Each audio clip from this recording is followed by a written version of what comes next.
barrington.nh.gov/2023 budget has the entire budget binder, every document. It's all updated to reflect the current position of the budget, what was submitted from department heads, the advisory budget committee minutes, and on and on. So that's a great resource if folks have questions as well. So real quick, high level summary, we're going to talk about the budget, which represents an 8% increase. Importantly, you can't talk about the budget without talking about revenue, and we anticipate a 7% increase in revenue in 2023. We'll talk about the increases, primarily inflation and staffing. We'll talk about how busy Barrington is, what we do with those appropriations. We'll talk about how big Barrington is, and then we'll talk a little bit about how small the municipal tax rate is. So again, this is the budget public hearing, so we're going to talk about the budget. On this slide, I show the 2022 appropriations and the 2023 appropriations, the dollar amount change and the percentage change. Again, this is that 8% increase in the operating budget, 7% increase in revenue. And so the net impact of that is about $350,000 in additional tax effort. This is your property taxes. And the tax rate impact that will be included on the warrant article is 24 cents or $78 on the tax bill of a $325,000 property. So $325,000 property, there's a document on the budget binder webpage that shows where that number comes from. We did an analysis of all of the households in Barrington. That's the new update, up from 300,000, which is what we've used in years recent. Obviously, if your property is valued more than that, your impact will be higher. If it's valued less than that, your impact will be less. So talking about the increases, like I said, there's two primary categories, inflation and staffing. So inflation, this isn't a surprise to anybody that pays attention, and especially their pocketbook, where they're going to the grocery store, filling up their car, or trying to heat their home. So the 18-month CPI average is 9.71%. And we experienced that not only this year when we were trying to spend the 2022 appropriations and stay within budget, but there's obviously an impact in 2023. I hit some of the high categories here. First, vehicle fuel.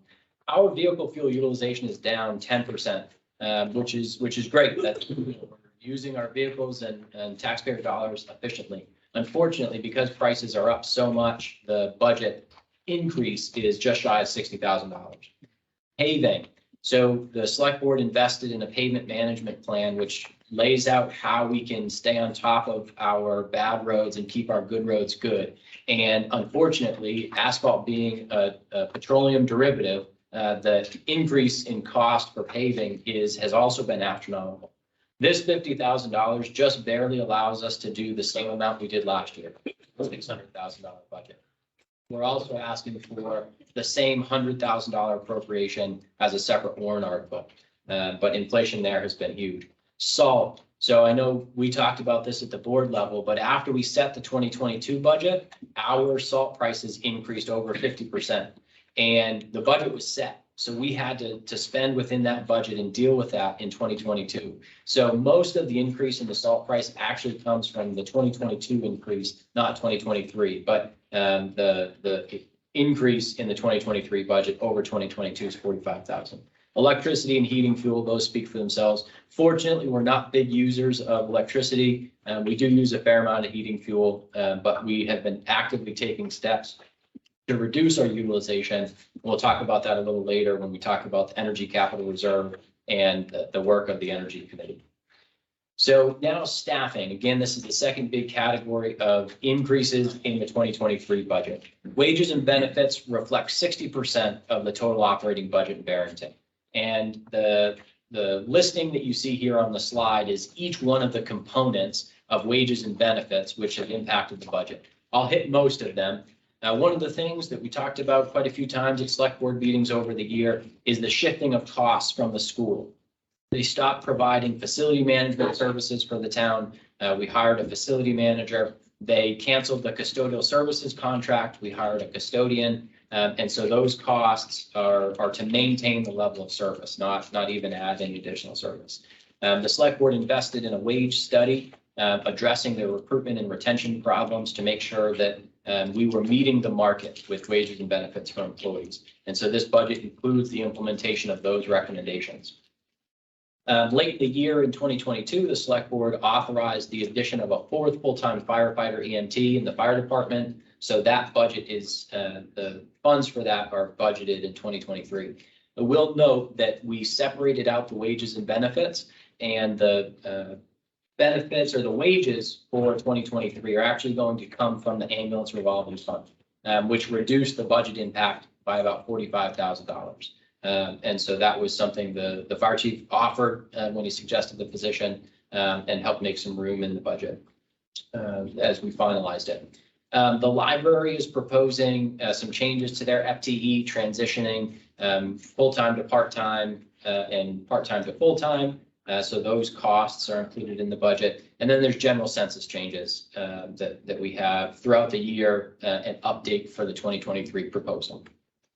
There have also been some decreases. So these aren't all of them, but these are the bigger ones. So there's no longer any rental budget. We don't rent a town hall or a storage unit anymore because we have a town hall that we own, which is fantastic.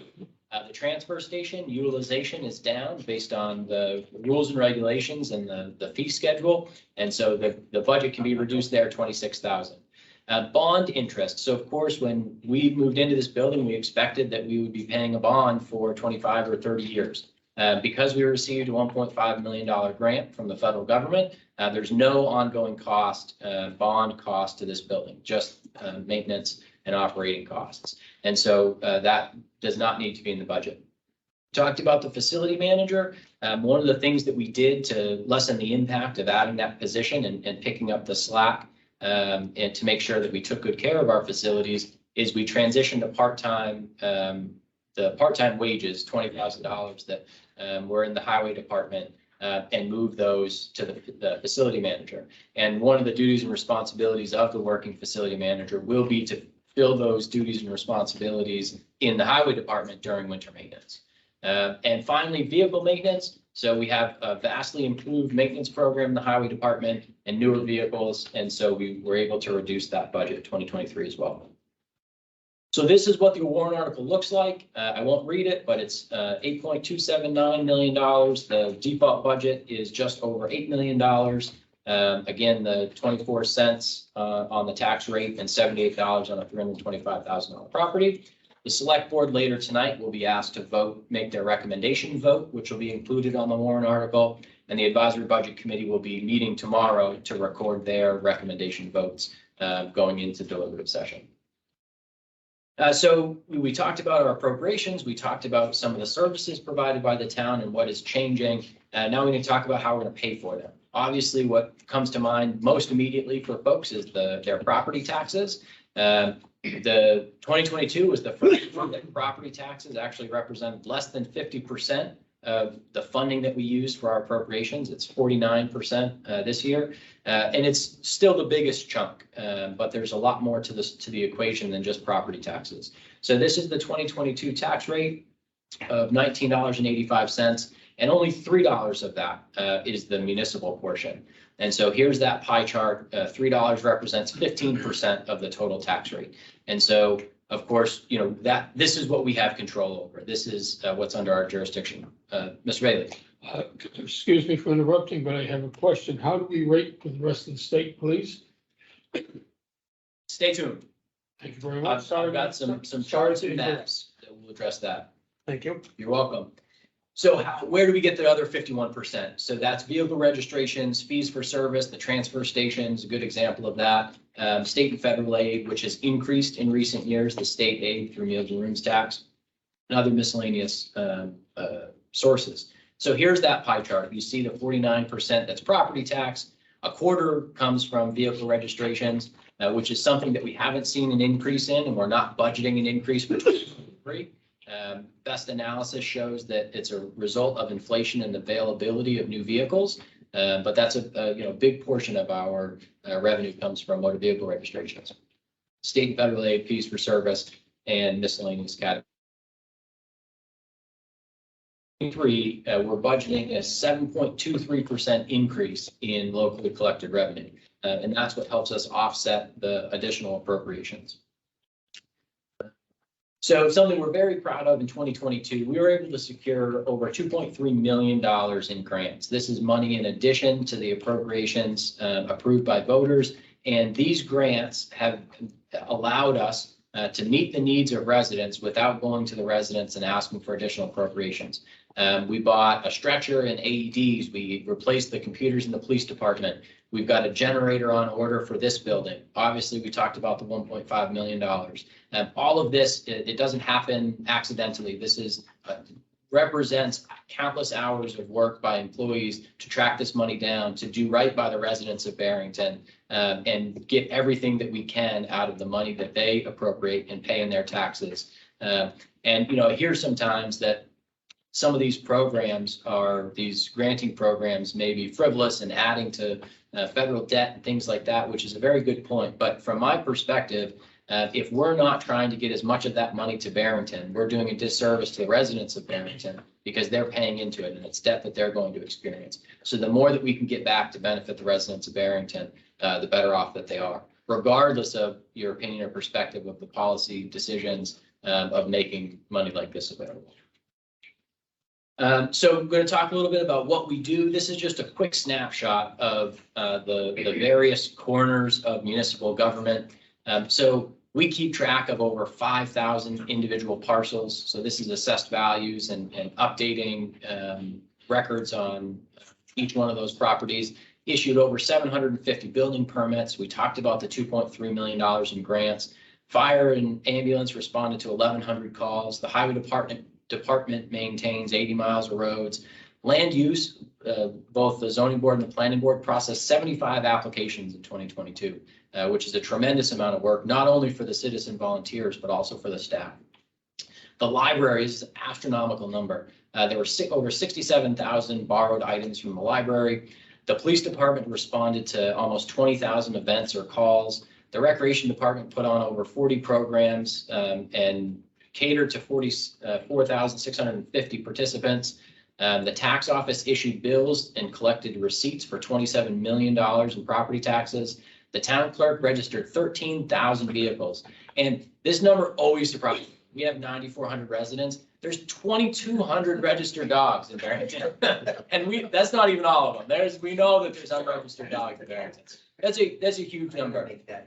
Transfer station, so 1,500 tons of trash and 463 tons of recycling in 2022. And so that snapshot, that's what we do with your $3 per thousand, the 15% of your tax rate. That's what we do. That's what we provide for services. So, Mr. Bailey, you asked about how we stack up to other communities, and this is the second year now that I've done this analysis and touched on this information. And I really find it interesting. I'll move through it quickly. It's all available on the website. You can go back and look more specifically.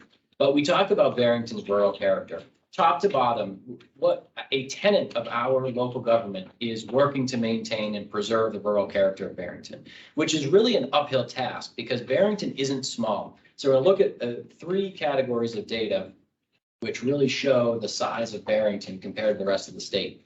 And this is based on 230 towns and cities. And so unfortunately, by the end of December, when I pulled this data down, there were still 4 towns that didn't have their tax rate set yet. So they were excluded. You'll see them on the map. Anyway, so this is population. Pretty good number to look at when you're trying to understand the impact of municipal services. At 9,400 residents, we're in the 87th percentile statewide. So this is a map. This is what that looks like. The red towns and cities, 198 of them. Barrington is bigger by population than all of those towns and cities across the state. And there's only 31 that are bigger than Barrington. And so the 87th percentile, you see the population centers, you see the Concord, the Manchester, Nashua, Derry, the southern tier. Barrington is very big by population.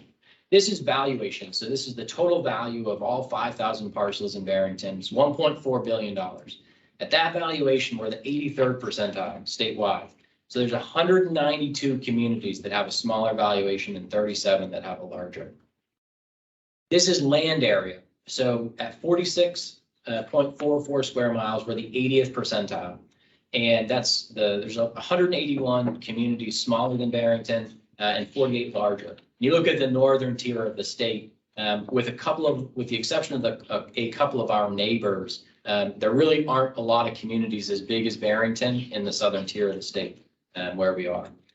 And so here you look at this 87th percentile, 83rd percentile, 80th percentile. By three of the probably most prevalent metrics, Barrington is very big. And then here's those three maps, and you see, Barrington is bigger than every one of those red communities in different categories. So now let's talk about the municipal tax rate, and this goes directly to your question, Mr. Bailey. So at $3 a thousand, we represent 15% of the total tax rate. So this bar chart shows all 230 communities in the state and what portion of their municipal tax rate is of their total tax rate. So we're 15%. That's the 6th percentile. So what that means is that there's only 12 towns in the state of New Hampshire that have a portion of their tax rate that's smaller than that. And you can see them on this map. And again, you look at that, half of those are in the northern tier of the state, and a few more are in the rural part of the western half of the state. And so that tells a really remarkable story about the services we're able to provide and what we do that, what portion of the total tax rate we do that for. So that doesn't tell the whole story, and we want to look at this data as it relates to population and valuation and land area. So this is corrected for population. So we're 32 cents for every 100,000 population. That puts us in the 8th percentile.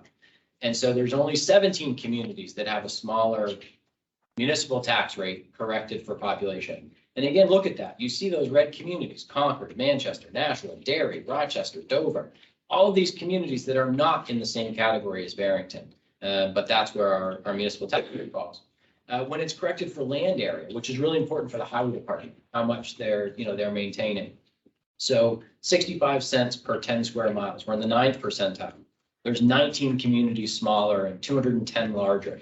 Those 19 communities smaller, the vast majority are north of us and in the northern tier of the state, which isn't surprising. Those are the larger communities. So at $3, our municipal tax rate's $3. That puts us in the 10th percentile. There's 22 smaller and 207 larger. And again, those 22 smaller are generally north of us in the more rural parts of the state. So corrected for value, this is a really interesting one. So at 21 cents per $100 million of value, we're the 14th percentile. And if you look at this map, you can see 29 communities have a smaller municipal tax rate corrected for value. They're in the Lakes region. They're in the Seacoast. They're in Rockingham County. They are in the wealthy parts of the state, which is remarkable considering they have the ability to have a lower municipal tax rate because they have so much value. And again, these are the same communities that were so much more valuable than Barrington on the review of the percentile there. So again, here's this chart of where Barrington is in the red. We're very big. Where we are with our municipal tax rate, which is very small, which nobody's proposing to change that, right? I think that's a really positive thing, a good thing for residents, something that department heads have worked really hard at, the select board over the years. But I think it really tells a story about how much we're able to do with a very small burden to the taxpayers, which obviously most taxpayers pay their $19.85 per thousand and are concerned with that. Of course, we don't have control over the whole rate, just that $3 is what we have control over. And we work really hard to make it as reasonable as possible. So in summary, if you're going to remember the high points, remember that the budget is an 8% increase. Revenue is a 7% increase. We do a lot with a little. Barrington is big, but we work hard to maintain the rural character. And we have a very lean